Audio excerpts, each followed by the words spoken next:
So welcoming formally our panel, Bill Hughes, a Legal and General Investment Management, needs really no introduction, I'm sure, but Bill is always a forerunner in ESG, the agenda, and adding those important, meaningful elements into investment modelling. So I know he's going to talk to us about how we can measure potentially the value of culture, the arts, music, and how important it is in terms of investment.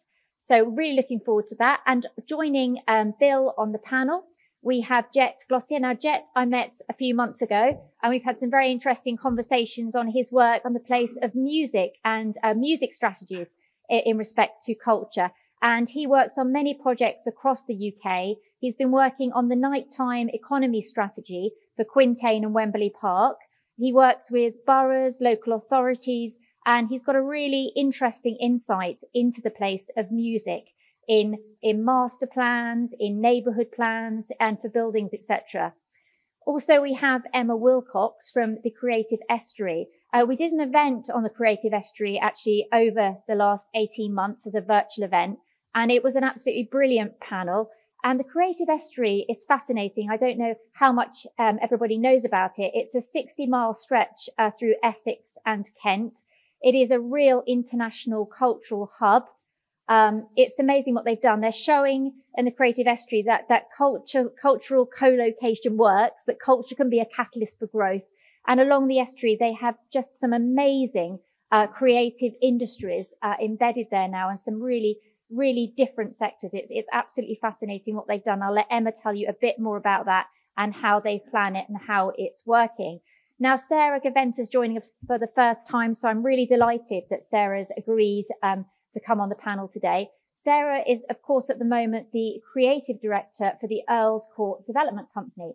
And it's going to be fascinating to understand the place of culture in the plans for Earls Court. I know culture is completely embedded in what they're doing, but it'd be really interesting to hear what's happening there. Sarah is a placemaking expert. She's got a wealth of expertise. She worked on the Illuminated River Foundation work, the world's longest public art space. I think it's public art sculpture, they call it, lit up across 9 bridges on the Thames, which is absolutely fascinating. And she set up her own business, Made Public Projects. So lots to offer to this discussion. Thank you, Sarah, for joining us.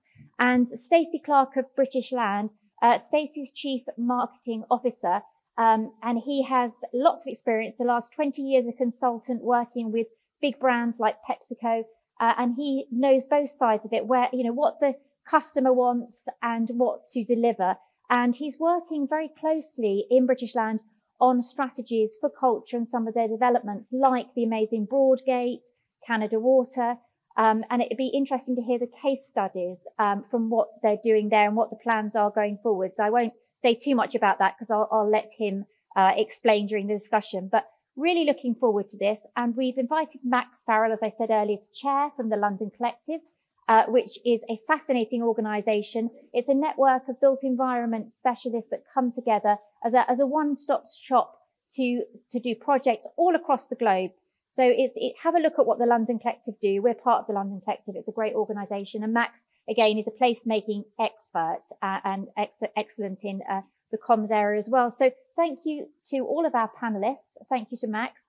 But please do ask questions. I'm sure you're going to have loads of questions as soon as they start speaking.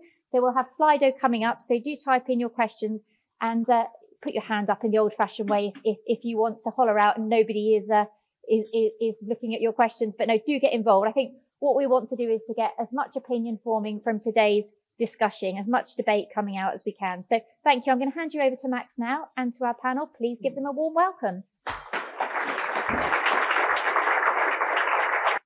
Good to see so many people here out in person, and thanks very much to Lee and the whole team at Movers and Shakers for getting us all back together again, which I know has been sorely missed over the last year and a half, 2 years now almost. But today is, for me, it's a really important subject, and it's also a topic that is often overlooked. Been involved in this industry for many years now, and been to many events, and it's surprising how little attention there is given to culture in its broadest sense. when we are all social animals and cultural beings. And in many ways, if we're going to create places that are truly sustainable, it's not just about the environmental agenda. And in some ways, I think the environmental agenda is now much better understood, thankfully. And obviously, we all know that there's a big conference going on in Glasgow at the moment, really focusing in on that and looking to really change global leadership on what is the most critically important subject facing us all, as in the future of the planet. But my argument, and I've got a billing to live up to now, I've been described as a placemaking expert, Lee, but my argument would be that you can't create truly sustainable places unless they meet all the needs of the people that inhabit them.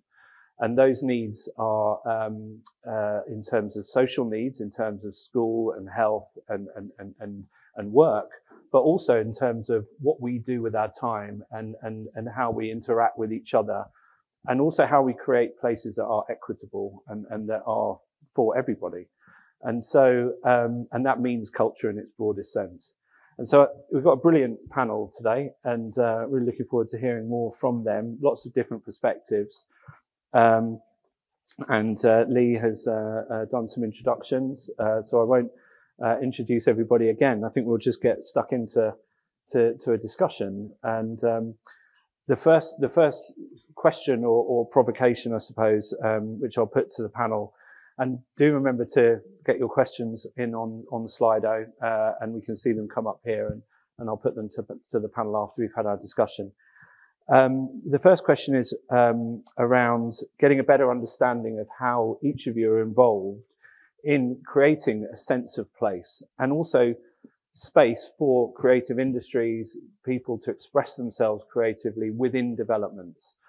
Not just the sort of residential, commercial, social space that we often hear talked about in mixed-use developments. How are you creating a specific identity for a place, and how are you creating spaces for different creatives that's also affordable to be co-located within those developments?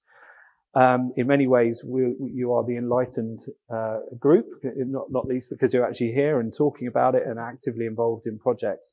But it would be good to know more about how you see the value of culture within the built environment, whether that's designing, developing, or placemaking, and creating new communities, and how it sits in your business agenda. Where is this talked about in the boardroom, and if so, how?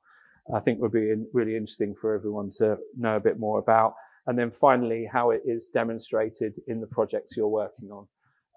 Any specific examples you could give us? So I think we'll just go from this direction, probably the easiest way to do it. So Emma, over to you. It's good to see you here. I mean, I know lots about the Creative Estuary. I'm involved in one of your groups on cultural co-location, and it's great what you're doing as a project. So can you tell us a bit more about it? Thank you. I have some water because otherwise I'll choke in the first word. So I think that, the question about where does it sit within our business is our business. Creative Estuary essentially has established to embed culture and creative industries across the whole of the estuary. And I flew in from a very short break on Saturday, and I can tell you, flying over the estuary, it felt quite a task. It often feels like a task. So the estuary that I look after through this programme, which is a 4-year funded programme to really kickstart a creative industries cluster across the estuary, reaches from Southend to Margate. So it's quite a bit of geography. I live on one side, and I spend quite a lot of time, or I did certainly before the pandemic, rushing up and down all of it. So essentially what we're trying to do is to create the conditions for the creative industries to thrive and to grow in the estuary. It's part of a much bigger project and a vision called the Thames Estuary Production Corridor, which is an initiative started by the London Mayor and also the South East LEP. And essentially it looked at what the needs of the sector are, which is more space. We have a burgeoning, growing economy, growing industry and economy. In 2019, for those who don't know these figures, the creative industries were worth 115 billion to the UK economy, and they were growing 5 times faster than any other sector, than the economy as a whole, sorry. So it's a really important sector. So this isn't a nice to have, or a wouldn't it be good if. It's absolutely should be at the heart of what you're doing. That's my pitch to you today. And essentially what we're trying to do is look at how that business can be grown and sustained. And talking to developers and investors, that's about looking for the long term, about making sure that that workspace is affordable and sustainable. Again, we've seen the pictures, we've seen the stories of what we might call the Hoxton effect, or the Dalston effect, of artists and creative practitioners going into places at the really early stages, taking on quite tricky intersectional spaces, taking on the sort of gritty urban fabric and turning it into really amazing, productive, vibrant spaces, but then being priced out of it. And so actually what we're trying to do through Creative Estuary is to create the models that means that that workspace is sustainable in the long term, that those businesses, those artists, those practitioners can actually be part of what you're creating for the long term. And that means new models. So it means working with development trusts. It means working with different ways of securing property so that they can be held in perpetuity for that sector. So that's really what we're trying to do through Creative Estuary. We're doing it through a whole range of different ways and lots of different partners. And Max talked about co-location. So that's one example of where we're working in Ebbsfleet, in the Ebbsfleet Development Corporation, really looking at how, as we build out the community and infrastructure that those places need to be thriving, vibrant communities, how we embed creative workspace, cultural spaces for people to make and create and present their work. So that's part of the program of work that comes forward, because we know it builds amazing spaces. Lots of people have examples of new developments that don't have culture, or it's added as an afterthought, but actually building it in at the beginning is a way of working with communities to shape those spaces, but it's also a way of really creating places that have meaning and can help to tell the story. That's probably enough. But I'll come back on any of that if needed. Lots to think about there. And so Stacey is Chief Marketing Officer at British Land, and many of you will know, and have some really interesting developments, which are generally mixed use. And so it would be interesting to know, Stacey, from you, particularly of projects you're involved in, like Broadgate and Canada Water. I know from my experience of previously being involved in the Master Plan for Regent's Place that there was a big emphasis on the arts, culture, community space, because you tend to remain the stewards of the places that you develop. So it'd be good to know a bit more about it, how things are going from your perspective. And I think that long-term perspective is really important. It's easy for us to sit here and say, well, we know the value of culture in a place. You know, when you go to somewhere vibrant and there's lots going on, you feel better about that place. So it's easy to say it's clear what the value is. But as we all know, when you're actually trying to figure out what to do, the cost is known and the benefit is often much more intangible. And so sort of squaring that is not easy at all. And certainly what I've found, if I think of kind of career more broadly, but specifically since I've been working in property, is partnerships is the kind of the key word as to how you make it work. It's not about sponsoring things, a kind of a more passive approach. It's about finding like-minded people, figuring out how they can help you achieve what you want to achieve, figuring out how you can help them achieve what they want to achieve, and kind of developing that long-term partnership. And certainly that's what we've been trying to do. And we've accelerated that in certain areas recently. I don't think it's a change of direction. I think it's a building on what we've kind of done historically. But historically, a lot of what we've been doing is in the design area, working in partnership with the London Design Festival, for instance, or public sculpture or public art. But as we look at, and I'll focus on Broadgate perhaps a bit, as we look at the challenges that our customers face at Broadgate, in ensuring that their people want to come back to work in the office rather than working from home, there has to be reasons for that. And because let's face it, nobody particularly enjoys commuting. And so there has to be reasons for that. And we've been working with a number of organizations as to how we can move from that kind of more static type of culture to more interactive types of culture through with New Diorama Theatre, with the National Theatre in particular, those two groups, to make it worthwhile coming back to the office. And I can talk about those more now or later, whatever you prefer, Max.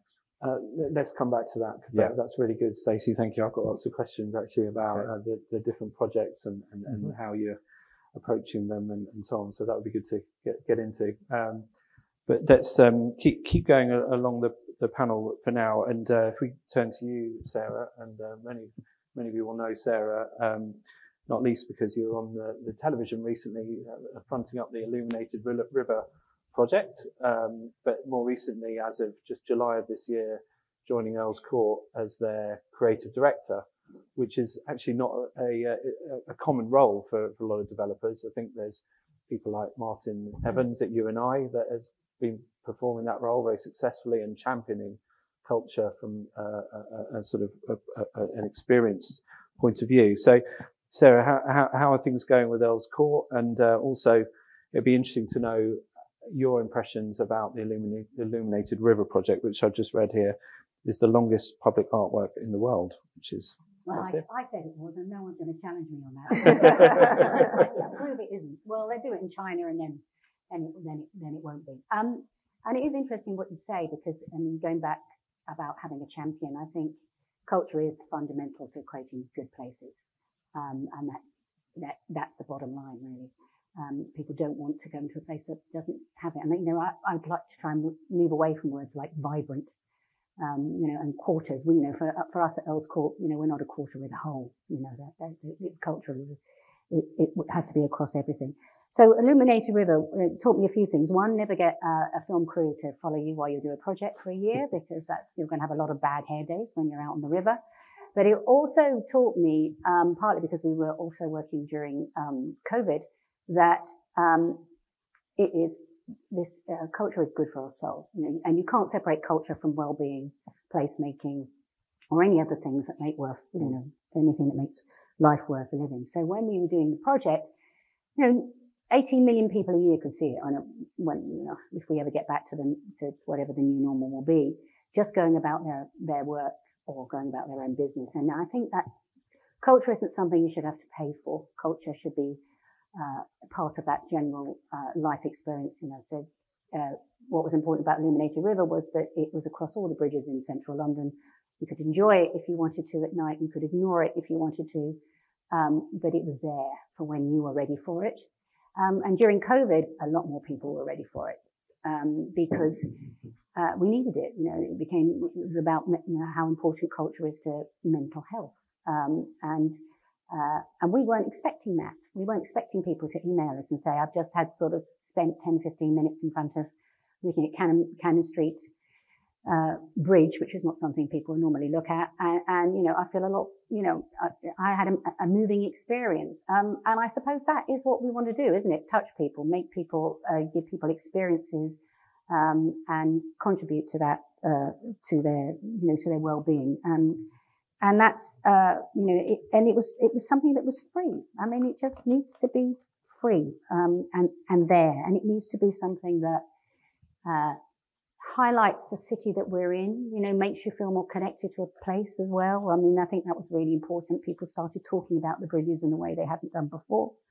And again, that's with so many people leaving London, it's like, why would you want to stay? Well, you're not going to see that, in the middle of Somerset, it's 6 o'clock in the morning when you're out and about. This is the reason why we're in London. And so I think it's to help stop that drain. We need to understand that culture is fundamentally important to London's soul.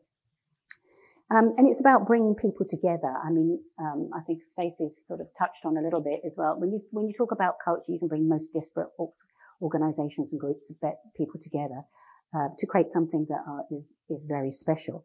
And that's kind of what our approach is going to be at Earls Court. And I don't know if anyone's seen the site recently, but frankly, if COP26 doesn't work out, it's what 50% of the planet will look like in about 50 years' time, but without the Buddleia. It is just a tabula rasa. There is nothing there apart from the West London line running right through it. But it's got this incredible heritage, and that's why we've been working with Jet on that. And it's got a memory and experience. Hands up, if you went to see something at the Earls Court Exhibition Centre, you must have done. I'm not going to ask if it was Torval Dean or whether it was Aida or whatever, but it's there. It's part of our memory of the city. And it has been on that site since the 19th century. It's extraordinary, and we want to attract people back. And give them some of that kind of excitement. It's from Buffalo Bill to the Brits, basically. There was sort of 6,000-seater stadiums there in the 19th century. There was a woman called the Living Shell who was fired twice daily from a cannon into a hot air balloon. Yay! That's not something I think I can bring back, but. In 1901, visitors followed the progress of the America's Cup yacht race via telegrams projected onto a large screen, which was called the Lumiscriptor. So that was Edwardian Twitter. When people came down to have fun at Earls Court, it was under electric light, which was a new and innovative thing. And so for us at Earls Court, we have got this heritage of innovation, creativity. Go there and experience wonder.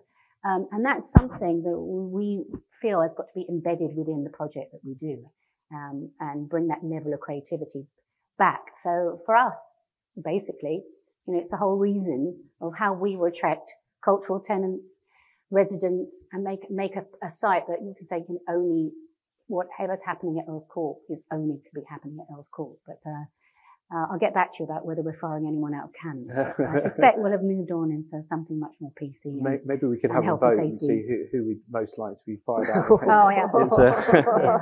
It's the kind of thing right? It's the kind of thing I can imagine Boris doing when he was mayor of London, but maybe after the zip wire, that was the next big thing he could have done. But so that's really interesting, Sarah. And we were just chatting before about some of the other projects and initiatives that you have underway that we could hear more about Earls Court, and obviously we can hear from Jet about the partnership you already have underway there, because it's all the history of a place creates its uniqueness and its identity, and quite often when the site becomes tabula rasa, we're in danger of losing that. And but at the same time, cities are continually evolving. And I think Earls Court as a business was affected by Excel and the business that went there, and so cities have to adapt and evolve, and creative industries are the key to kind of doing the storytelling more often than not. That's what they're good at. So Bill, it would be good to hear from you a bit about what is the current situation with Legal & General. I know you're a big beast. You have something like £27 billion worth of investment and management in different classes of property. But you also have a role chairing the Property Industry Alliance, which is a cross-sector body. So you obviously have more of a bird's eye view of what others are up to too, which I think would be really interesting for people to hear a bit more about. So yeah, good to hear from you. Yeah, thank you. I guess I wanted to start by saying I think the industry that we're part of is not much liked. Is generally speaking not much liked for what it does. I don't think we get much attention for the positive things that we do, and I think we attract a lot of attention for anything that we do that is negative. And for me, this meeting or this moment is about thinking through how we can be thoughtfully recognised for what we're doing that is a positive contribution. So the large sums of money that you've associated with me, it's clearly not my money. It's pensioners and savers that I represent who live in this country by and large. And so what I'm contemplating is how do we do the best that we can with that capital to improve the built environment for everybody, whilst making a return for those investors that is proportionate to the risk that we're taking on their behalf. And if you step back from it, and if you have a long-term time frame, we can do much better. We can really be a positive force for how society comes together, how the world we live in here in the UK is productive, is vibrant, is exciting, and is good for all of society. Because I don't think that is for organisations like my own always been what we concentrate on. And for me, then you start thinking about, well, what's important? It's really important that the buildings and the places connect with all of society and are providing something of use, something that equalizes, something that provides, the live, work and play space, but for the haves and for the have-nots. Because historically, it's been very easy for organizations to think about maximizing returns and thinking about short-term returns. We're here to provide a better built environment over multiple generations, over decades and centuries, and that's how our behaviour should be judged. And so that's broadly how I see things. We've got some examples about how we're really working hard to make sure we're doing the right thing, to listen to what society and communities really need and really want. And only then can you be doing the right thing as the industry that we represent, that we're part of. I think culture, creativity is a big part of that. And without all of that, obviously, we have a very sterile place that we're creating, and we would be judged for doing that. So I'm pretty excited about what we can do, but I don't think the past has been particularly brilliant. But it does seem like things are changing, and every event you go to now, people are talking more about investment being linked to ESG criteria, environmental, social governance. So do you get that sense that things are now moving and changing? Oh, very definitely. I mean, if I give you an insight in terms of how we feel our investors are thinking, the vast majority of our investors, be they small or large, be they retail, be they institutional, have got that very near the top of the list of things that matter to them. So investors themselves are saying they want to make a positive contribution when it comes to ESG. Obviously this next fortnight is a lot about transition to net zero and COP, but it's much wider than that. It's the S, the social bit is massively important. And I think that's a great opportunity that the agenda has changed and we can be part of that. Great. Thank you. And we'll come back to that, and just it'd be interesting to know the views of the others on that. That's such a sort of central point, really.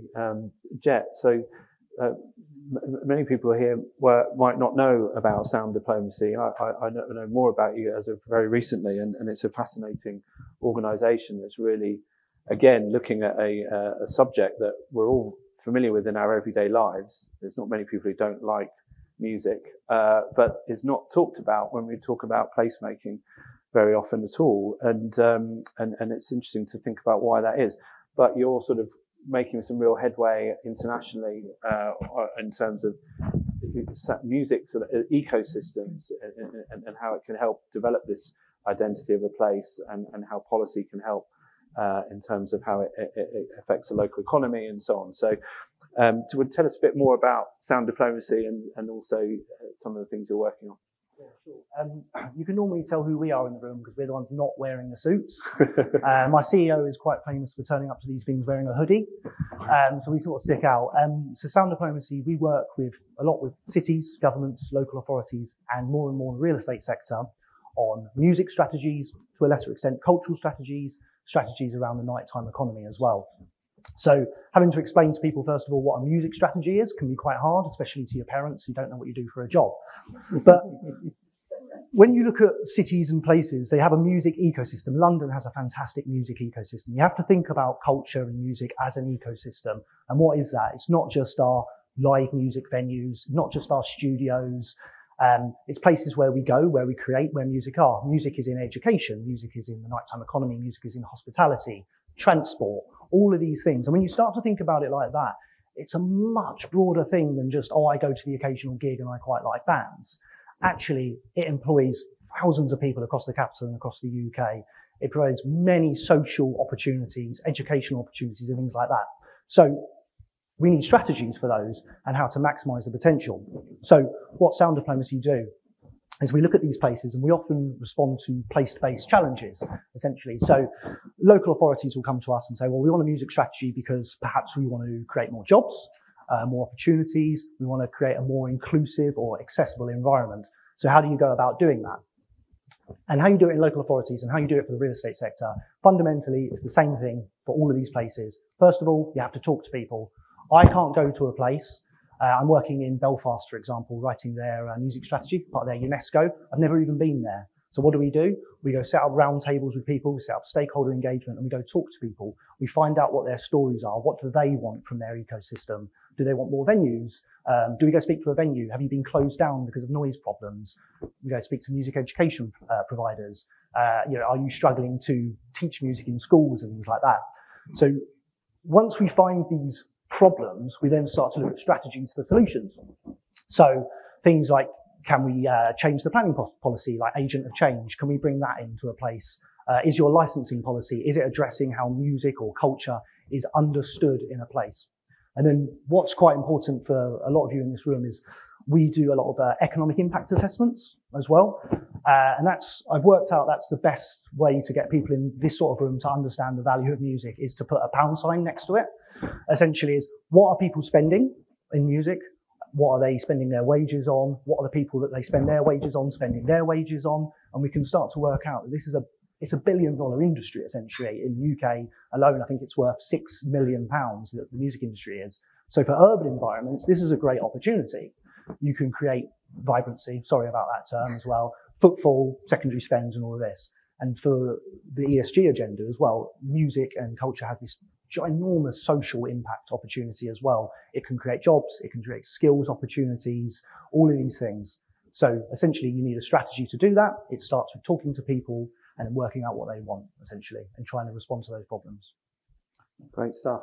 Thanks, Jack. And and obviously you're working with Sarah and Earls Court now, and looking at the history of musicians in the area, and some of whom are buried at Brompton Cemetery, and then how do you tell that story as part of the evolution of the new Earls Court, as it were, that's still linked to the past, which is interesting.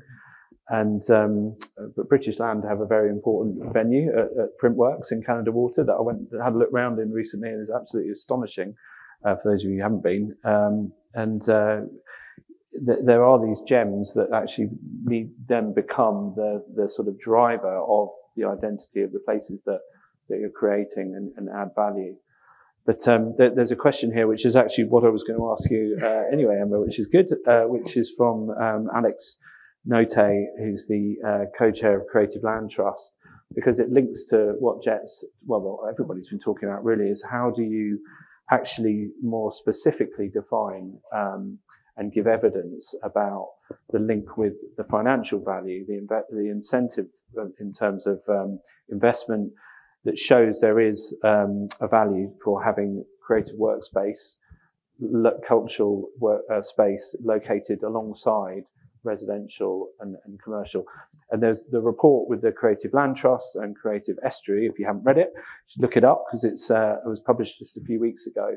If you could tell us a bit more about that, because there were some headline figures in that have been very useful to use in different conversations. So.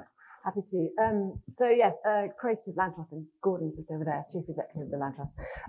We partnered with the Land Trust, and we're also with Get Living, to really drill into a piece of research. We commissioned some independent consultants to look into some research which would give us a quantitative value for the impact of including creative workspace in large-scale residential developments. We've all expressed our passion and our interest and our support for culture, and we've all said we know that a place without culture lacks texture and lacks a reason for being. But we also know the reality of making these investment decisions. So the research looked over the whole of the Thames Estuary region and also London more broadly. I won't take you through every step by step of how we got to it, but essentially looking at a series of clusters of workspace, stripping out some of the other indicators which might also have impacted on land value, around proximity to green space, around transport links and so on. So really trying to look at those places where there'd been a long-term investment in creative workspace. Creative workspace is one of those questions as well. What do we mean by that? Obviously, it's a huge idea. Some of it is really large-scale production facilities. So we've got places like the English National Ballet on City Island who have all of their production facilities there. We've got the Royal Opera House who have their production facilities in Thurrock, where they make all of their sets and scenery and costumes out in Essex. So those are the large scale. But we also know what you and I will probably understand by sort of smaller scale artist studios. So individual artists or pairs of artists making their product. And there are some great examples of where that workspace has been embedded. So the numbers that you're after, which is very pleasing because we are, it was an independent piece of research and we were after some figures that we could really help to have with conversations with developers and investors, are that over a 10-year period in London, in those areas where Creative Industries Workspace was clustered, you could see a 4.4% increase in land values over those 10 years. And in the wider estuary, then we've got a shorter time frame because it's a less mature market. Over 5 years, there was a 3.3% increase in land value. Now that's helpful. It's not the only argument, as we've talked about before. And also, it's an uncomfortable set of figures. If you go back to how I introduced Creative Estuary at the beginning, which is that we absolutely have to ensure that artists and creative businesses are not used to drive land value and then asked to leave nicely once they've done their job. So it's really important that the conversation we have is really mature and grown up about the fact that we are asking for our sector to be valued for all of the reasons we set out. But what we're hoping to use that report and that research to show is it de-risks it for the developers, for investors. Not only do we take the risk away, those ground floor uses, which can be challenging, you might have churn, residents might have issues around what are those businesses going to be on the ground floor of my building? Are they going to always be there? Is there going to be kind of vinyls on the windows saying coming soon? Or is there going to be something genuinely going on in those spaces, which is there for the long term? So there's also a conversation about security of tenure, working with workspace providers who are established, who can give you that certainty as a developer and as a building owner who's looking for the income over the long term. So there's lots of juicy stuff in our report, but those headline figures are the ones that you probably need when you're doing your evaluation at the beginning. Good stuff. You want to say something? Yeah. Yeah, I think it's taking up at that point about workspace. I mean, at Earls Court, we do have a building that we're going to turn into studios before we start on the main site. And as you say, what are they there for? Are they there for just to sort of, make it sound like money's, they're going to increase the rents and then kick them out? And we've taken a sort of a different approach to, because I totally endorse everything that Emma has said. And we actually want to create that early on our site so that they become the additional sort of creative brain to our organisation, because that's what's so important about Earls Court is the culture, the music, etc., etc. So Project are an organisation who turns spaces into workspaces. Instead of them just managing it for us, and as the developer we're going, right, that's done, we're saying, well, okay, we're going to curate that. So we'll take on some of the spaces ourselves, and we're going to work with universities and set up little research centres on our site to help us look at some of the issues that we're dealing with on the site. And then we're going to look at who are those people that are saying we would like to take those spaces and think, well, how could they contribute to us? Could we give them work? Help to sort of start new businesses. So, graphic designers, landscape architects, all sorts of different people from different backgrounds, artists, etc. So that these studios are literally across the road from our office. So that our office grows and that we suddenly got all this amazing emerging talent who become part of the Earls Court Development Company's kind of offer. And for me, that sort of just makes everything kind of work a bit harder.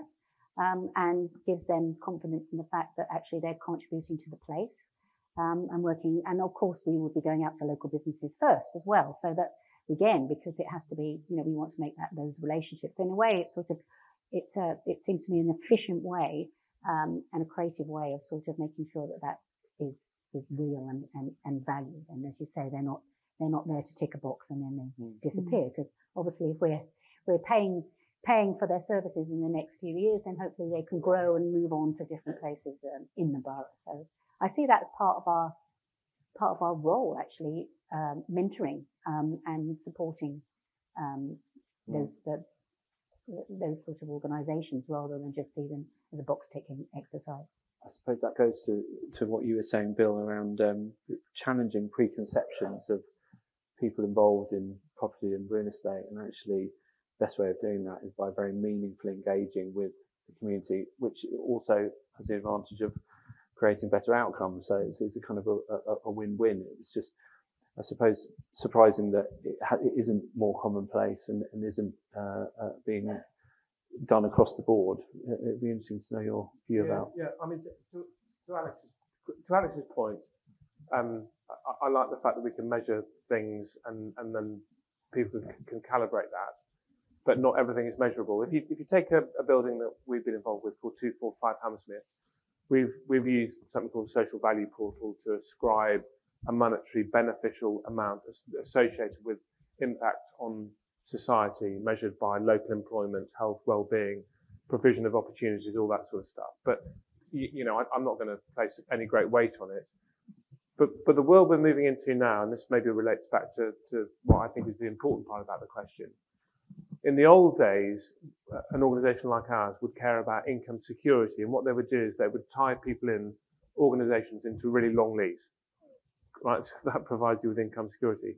That's so inappropriate if you really think about what a location or a community needs and wants. So this is now much more about curating all sorts of different activities in a place that makes it live and breathe, and that's much more active, it's much more thoughtful, it's much harder, but that's where we're getting to, and that's the new world, not the place that we've come from. And by the way, for an investor, I can promise you, people were not thinking about this, but the income security provided by real estate investment is much more important than income growth. So we're not really motivated to increase rents. What we really want is for rents to be affordable and for organisations, people, society to thrive. That's really important, and I think we lost sight of that. Interesting. Yeah, Stacey. There's certainly a change that the pandemic has accelerated. I think it was happening anyway. It was accelerated around localization, and whether we want to call it 15-minute city or whatever language you want to use around it. And certainly I live in central London, but when as we were coming out of the pandemic and talking to friends in the kind of villages around villages of London, there was a lot more sort of local activity, people who were spending more time where they lived, and feeling a greater sense of community and a greater pride in their area.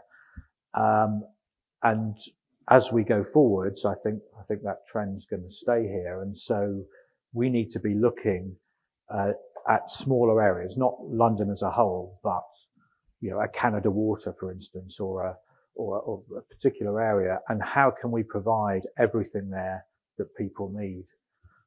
Their work, their retail, their leisure, their homes, their cultural experiences, the whole thing. And when you start having that mindset, it does lead you to start to do some things which you perhaps wouldn't do if you were thinking that people's horizons were much wider than that kind of local, immediate thing that they can get their arms around. Interesting. And that actually links to two of the questions from the audience about how COVID has changed things, not in terms of gathering spaces, whether that's in the public realm. There was a period last year where parks were the only places we could use, and it was fascinating how people started using them differently, and those kind of changes are there to stay, and people expect more, and also we need public realm to work harder for everyone and not just the privileged few. It's interesting, there was some research about property values being more expensive the closer you are to green space, and therefore the less well off are always further away, and how can we deal with that in terms of post-industrial areas in East London and so on. But I suppose it would be interesting to know also about things like high streets, and particularly with British Land and having a focus on retail, and Canada Water is moving away from a sort of shopping centre to a high street within the new master plan, and actually that high street will presumably be a different. High streets are changing all over the country and all over the world, partly because people are living locally, but also because things like the internet were already having a big impact before COVID on what we want from our public spaces and high streets. So if anyone has anything to add to that, maybe we just open it up and have a bit more of a free-flowing conversation. you've only got to look at most high streets and see how they've changed. And again, it's part of this localization thing. As some of the national chains have struggled or gone out of business, as rents have come down, it's provided opportunity for local startups. And it's just fantastic when you see a high street that doesn't have where you can place where it is geographically, because there are different people there, as opposed to a kind of generic, every high street looks the same, which was the direction we were headed in. And as was mentioned earlier, a lot of my career, I've worked in FMCG, and you see all sorts of categories where they go to becoming sort of homogenous, and then you get an explosion of innovation and small businesses coming in. You know, for the older people here, you can remember when bread was basically white sliced bread, and then there was an explosion there. You know, beer was trophy bitter and Watney's Red Barrel, and then you got an explosion. There's all sorts of markets where that's happened, and there is potentially an opportunity here for the high street to reinvent itself in a similar way. Yeah, I think we talk about retail in wholly negative terms, and I think the world is actually pretty different. If you go back to localism and you think about what communities need, most of the dying high streets in towns and cities around the UK are an asset that just needs a bit of reinvention and love and care. We've got a scheme down in Poole with 10 empty units that looked unusable, and we put together a competition for local businesses to apply for 3 years rent free. They could go in there and start a business. The only rule was you had to be local.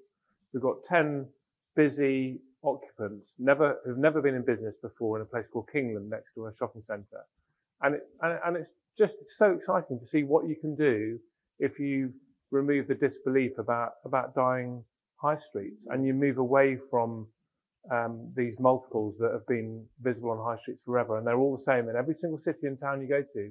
Do something that's local, that creates something useful, and you've got something exciting. I think the potential is enormous. Yeah, I mean, North End Road near us in Earls Court, I think there's only one shop that's not let. You can buy 5 sea bass for a tenner, which I think you can get 2 in Waitrose for that much. You can get Ethiopian pastries and you know, Turkish pizzas, and it's all the stuff you couldn't really get on the internet. And it's got and the council, Hammersmith and Fulham, just investing a huge amount of money into the market, the street market, because that's why people go out. You know, it's the quality of that, quality of fresh produce, and seeing something different. We all know if we buy our food on the internet, we end up buying the same, don't we? You know, again and again. And this place is just buzzing, and it's not a dying high street. And one of the things that Jet's been doing in looking at the sort of music culture around Earls Court is actually they were in high streets. You know, that the little art music venues were in high streets, and actually a lot of them went because residents complained about the noise. And if you actually want to bring some of the high street back, you actually, you know, going to have to live with some noise. You know, you're going to have people, you know, people want to go, you know, the venues can be local as well, what you're going back to. So we have to we're going to have to look at some of the sort of policies and laws about what is and, you know, what isn't allowed. You know, God, 11 o'clock at night, it's not that late, is it, in the city to be, you know, spilling out onto a street? So I think, you know, in terms of having an experience that doesn't end when the shop closes at 5:30 on our high streets is going to be really, really important. I think any solution has to be authentic. And Sarah said about bringing in local artists to help control the narrative and curate. I think that's really important because a solution in, you know, even one part of London won't work in the other part of London. It won't work in Poole or Bradford, all of these places.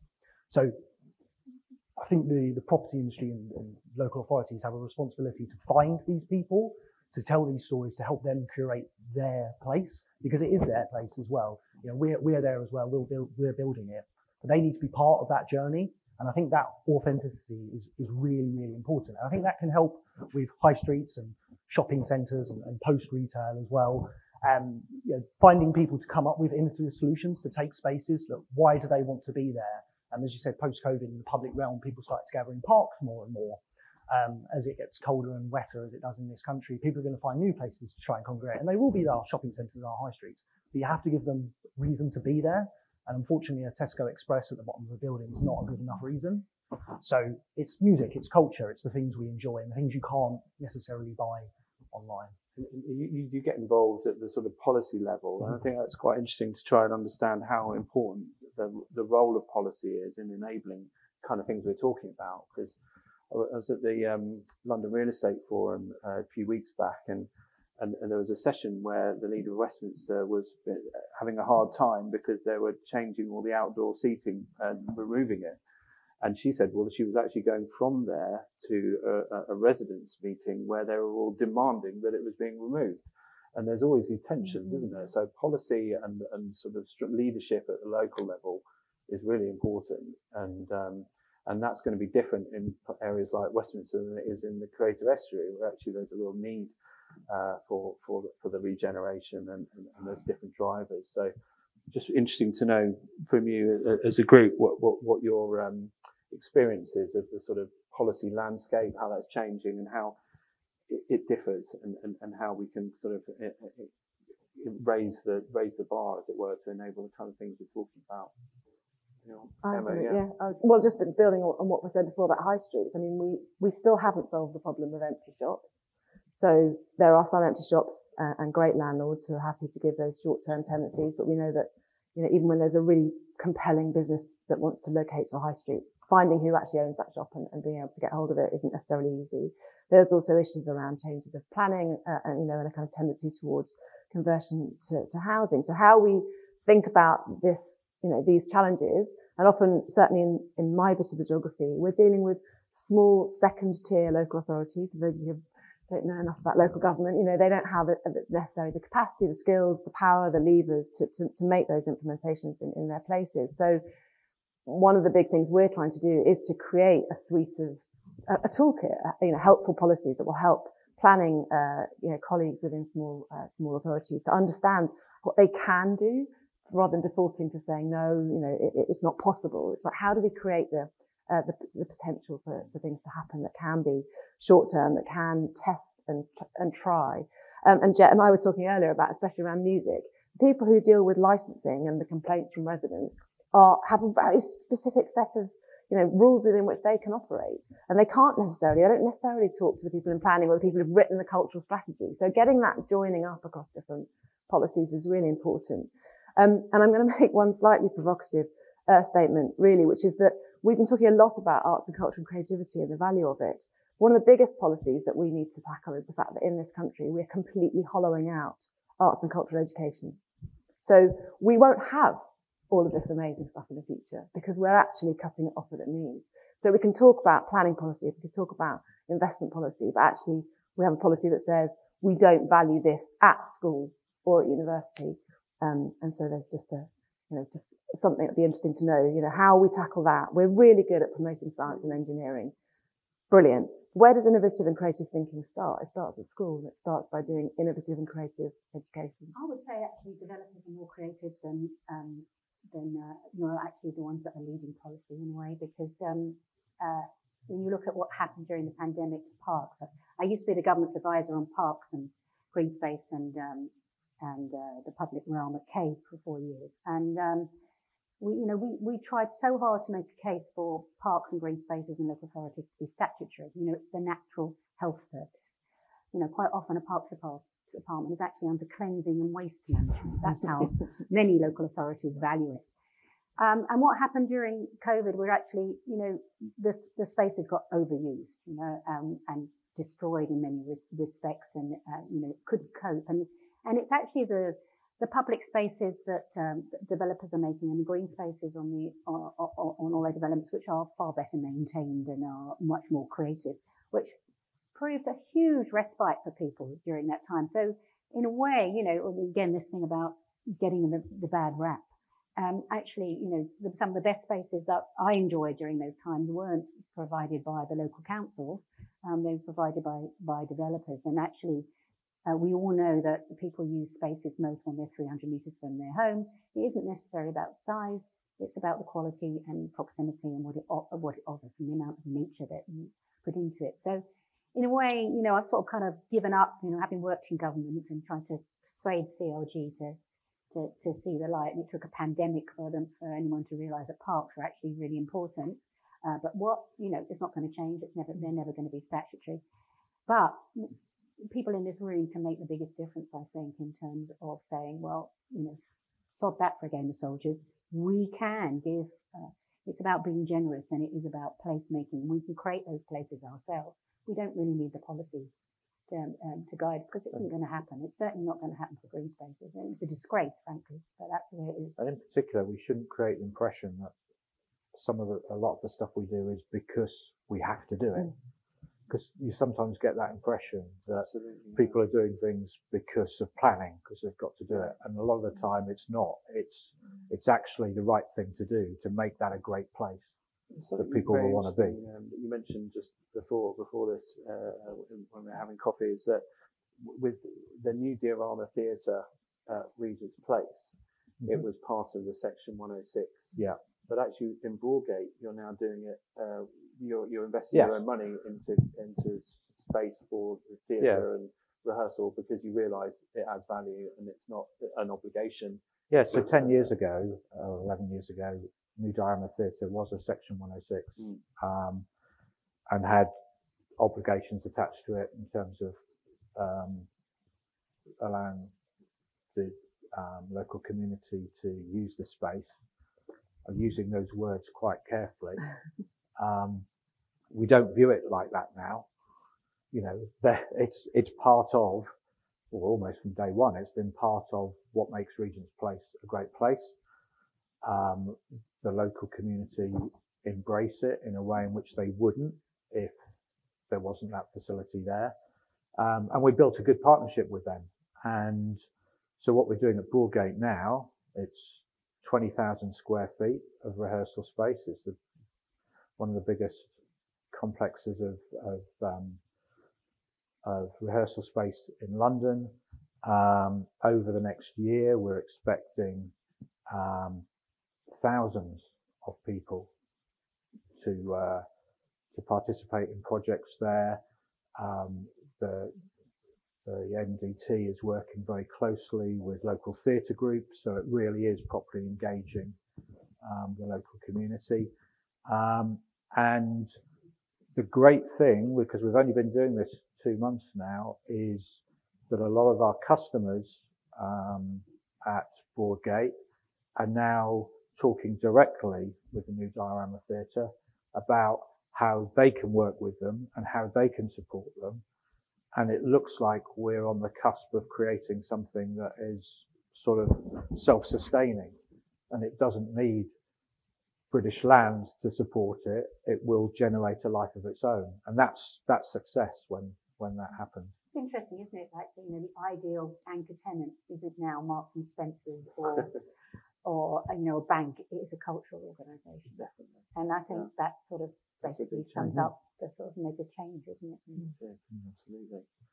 And I'm going to sort of break the rules a bit here because I think you can't really have a conversation, an event around culture without actually people talking and having a two-way conversation. And I think I'm Pat, you're much better off putting your question to the panel than I am probably. So why don't you go? Because there's a few anonymous here, but it's always good to have real people asking real questions. So. Thank you very much. Great panel discussion. I do think we're preaching to the choir though a little bit. All of you are really receptive to this, and so at the back of my head is thinking, how do we convert the unconverted and be able to create the equality that we're talking about? So my question in my number of characters would be thinking about how, you know, how that split between regeneration and gentrification and designing out those people who actually made this place vibrant, so it's not the favourite word. How do we get to the Goldilocks model? Whose responsibility is it for making sure it's not too posh, not too close, it's just right? Because after all, this is the new development and investment agenda we're talking about. How do we get to that sweet spot? Very good question. Anyone want to try and answer that? I mean, if that's... Well, I'll have a go. That's, yeah, okay, go, Sarah. I mean, I think the thing is, it's going back to the point, you can't pay for everything, so things have got to be free. For me, it's also, so I mean, yeah, we are the converted. I'm not sure everybody is the converted in you. I mean, I'm not sure. The majority of why I just meant, there's a lot of people that we need to bring into. Yeah, sure. Yeah. Responsible for shaping this ecology, so we do get that. Yeah, well, I have to say, I mean, working with local authorities at the moment, I mean, RBKC, for example, is one of our local authorities. I mean, it's top of their agenda. But then that is a very particular local authority. So, I mean, you've got to have the local authority buy-in, haven't you, really? It's got to be important in the local plan, because that's sort of fundamentally important that how it fits in. And, any local authority that doesn't have culture in its local plan is really high up the agenda is sort of God knows what they're doing, because it seems to me like this is a no-brainer. And maybe we're not selling it right, because I think we're all making the case for, well, there are loads of added benefits, some that aren't tangible. It's about, we've proved, haven't we, that it increases the quality, the value, it attracts people. It can be, if it's inclusive, it attracts diversity, it brings new people to have conversations and new partnerships. So what I'm struggling with, Pat, is then what is it talking about how we frame that as an offer? How do we make sure we don't hold girls and boots and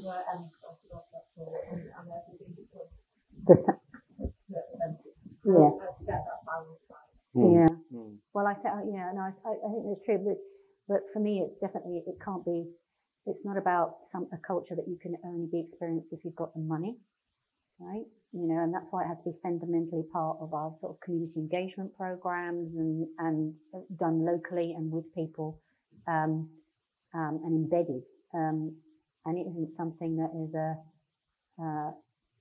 for certain people to do after work, isn't it, really? I mean, I think that's kind of, to me, that's... Yeah, I agree. I think it has to be the lifeblood of the whole place. Institutional change is needed as well. I think it's not just thinking about the development world, but also the architectural world too, in terms of how they go about proper engagement and co-design. A lot of people talk about co-design, but we had a really interesting session with Estuary recently where they were saying the architects that were involved in the co-design were struggling because it was kind of not what they were taught to do. It's not on their curriculum.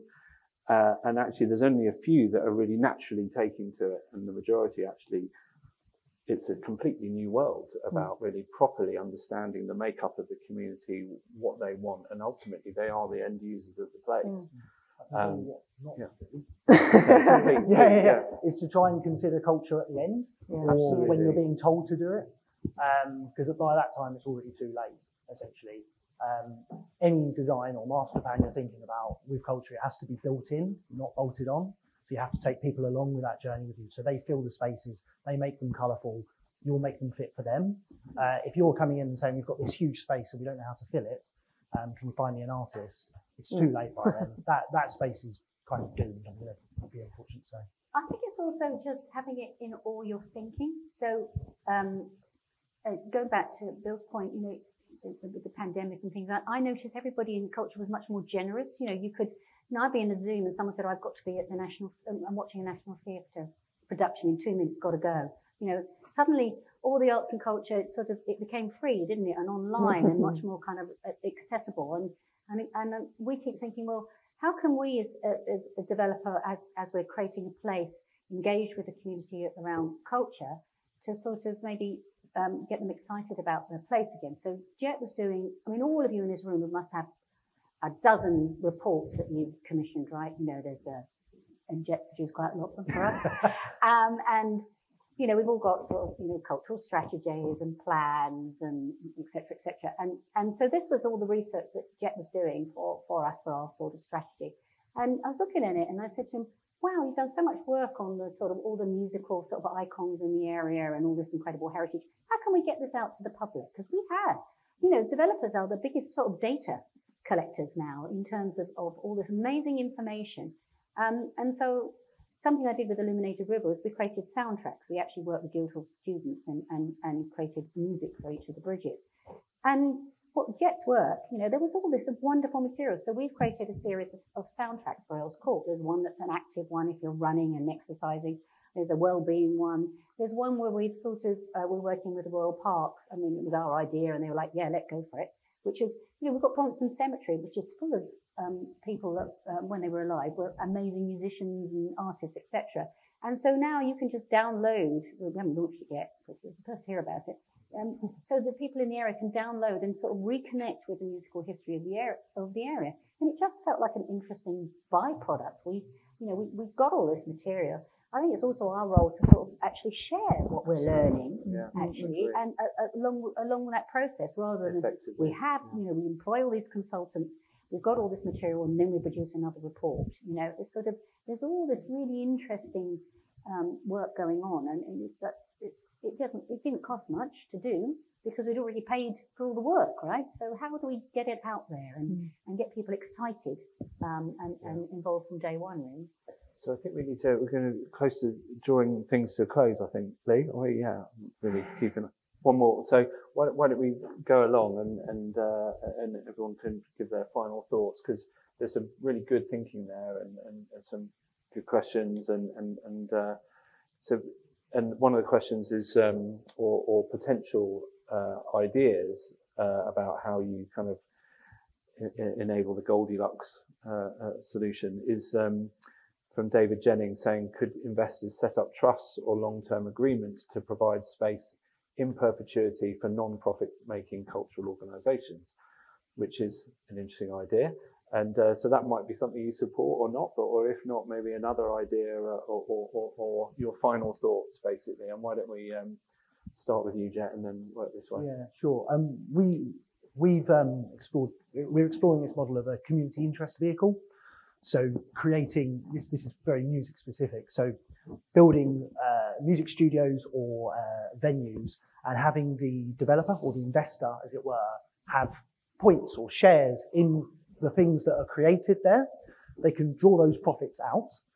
Sorry, this is quite long-winded. They can draw those profits out, but quite importantly, they can reinvest back into the community. So you can actually benefit from what's being created there and then use it to create this circular economy. So we've been looking at that as a way of doing it at the moment.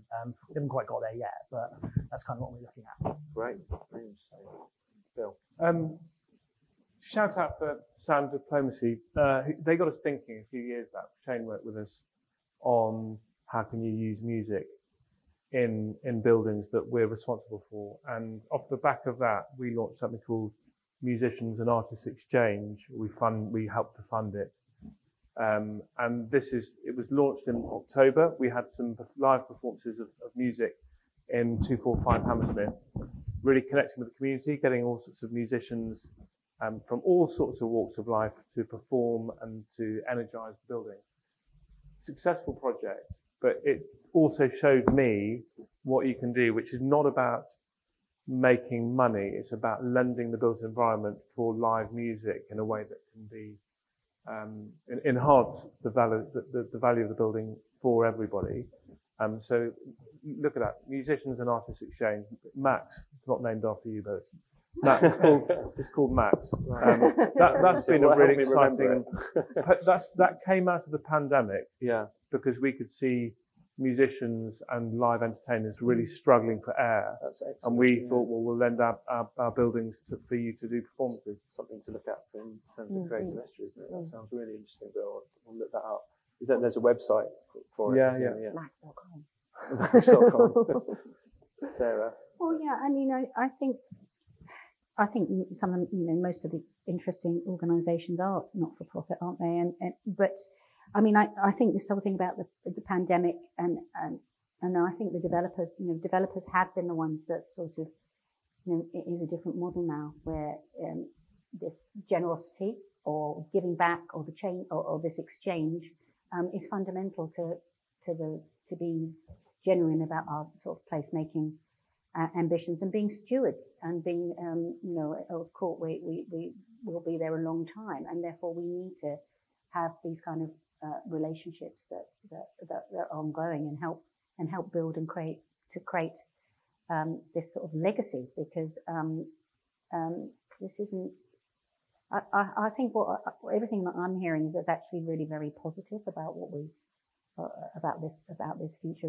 It's not it doesn't feel like, I think it's the level of thoughtfulness and embedding early on that is really, really important, and making those relationships local and supporting businesses so that they grow to deliver some of this on their own. I'm totally up for that. We've already, all our retail spaces are let to organisations that aren't for profit or don't know how to make a profit, because we're also offering them some sort of retail business advice. So it is a sort of new world, it is, I think, with the developers, which it is around, as I say, a lot more kind of mentoring and support that in a way that you wouldn't have expected before. Having to fill a gap that nobody else is filling, right? Yeah. And so there's some simple things when it comes to retail units in high streets, like keeping them under the size for rateable value. So if it's under 1,000 square feet, then you're not paying the rates, and therefore you can encourage the independents and the local businesses, and they're more likely to be able to operate viably and so on. Yeah, but it is that curation. It's having that bigger vision about curating what you're doing so that it has a long-term meaning. I think it's about, you've got to have a long-term perspective, but stay fresh. And so one of the things we can do is create the environments for other people to bring what they do to life, because we have the space, we have the opportunity. And it's thinking about, when we're designing that, keeping it flexible for multiple uses, so that as things evolve over time, you can move from different types of cultural activity, depending on what's new and interesting, depending on what that local community needs in terms of support and so on. And that's certainly something we're looking to do, is to make sure we create spaces that are flexible in their usage, rather than, oh, this is for this and this is for this, because things will change long term. Always do. Yeah. Good stuff. Thanks, Nathan. Emma. So, I mean, I've already talked about the Creative Land Trust. So rather than investors setting up a trust, there are vehicles already, which are, really well established, and would be very welcome, I'm sure, to have conversations with investors. I think we've talked about exchange quite a lot. And I think certainly the way I see it is that a lot of the work we're doing in the Estuary is looking at some of those historic assets and historic buildings where there's a viability gap. So actually what the public sector and what the non-profit organisations can do in partnership with developers and investors is actually to attract the kind of grant funding and investment that is needed to bring those buildings into use. So we can bridge that gap. So it's not always us asking the developer and investor sector. It can be a two-way conversation. And we're looking at delivering a whole series of different models, so across the estuary, that will be fit for purpose in the different places. To create a land trust for the whole of the estuary would be quite a feat. But we're looking at developing a land trust in Margate specifically, to start with some investment from government to kickstart that. We've got conversations going on. A number of local authorities are buying shopping centres in their high street, so they can then begin to control that. So how does that then give you a vehicle that can be used in an interesting way? And there are brilliant models across the country. There's a great model in Luton, the Hat District, where, essentially in order to subsidise their cultural activity, they're going through a series of restoring and renovating old hat factories, bringing them into use as creative and commercial spaces, and also then looking to gap sites to build completely new builds. So they've got a whole cycle in ecology. So there's loads of models, and it's definitely about a partnership. I think that's where I finish. Great. Thanks, Emma. And, well, I'm sure you agree, really interesting and a great discussion, and lots of different perspectives, and hopefully we can keep the conversation going. I think there is a plan, Lee, next in the spring to do an event. You're going to talk about that, aren't you? Okay. Which is a cultural venue and a more of a one-day event around this. So something to sort of look forward to. But firstly, just I wanted to thank, and if everybody could thank the panel in the usual way. And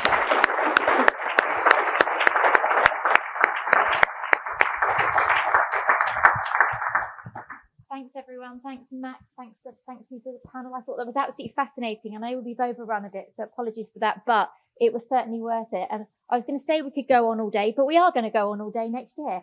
No, we're planning to do a conference next year, developing these ideas. And I feel very positive about that now, having had this discussion with you all this morning. I think so much came out of it. It's almost too hard to summarize, but I think you're absolutely right. Stewardship is something that I sort of put top of my list here. And I think, you know, we've got this responsibility. And I think you're right. The time is now. We're coming out of COVID and there are more people convinced of this, more people that are enlightened. And I think if the enlightened developers and investors are showing the way, if we've got these case studies, people will follow.